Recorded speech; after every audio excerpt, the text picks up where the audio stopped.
Dati parang umiiyak ako, nagdadasal ako, paano maging nanay. Tapos ngayon, nasabihin sa akin, ang galing mong nanay. Sabi ko, ha? Ano ba yun? Totoo ba to? Oo, kasi... Pero naniniwala ka naman ate pag sinasabi namin, ang husay mo, Hindi. isa kang inspirasyon ng isang nanay, ang Hindi. galing-galing mo. Hindi ka naniniwala. Hindi, kasi dati pa ako umiiyak ako kung paano, turuan mo ako, Lord, di ko alam paano ba to. Tapos may naging boyfriend ako. Ang nangyari, kinausap niya yung doktor paano to i-handle. I mean, hindi tama. May mali. Sa next stand siya, sabi niya, ako na to ha, hindi mo kaya.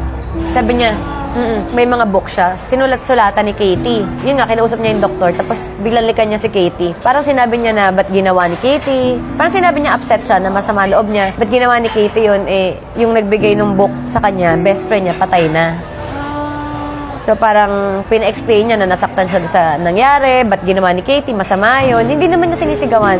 Sinasabi lang niya na mali yung ginawa. Tapos si Katie, as in, nag-hysterical siya, parang galit na galit siya Umiyak? nagsisigaw. Ako naman, gusto ko nang hilahin yung anak ko. Parang uwi na kami, sorry na ako nagawa ng anak ko yan.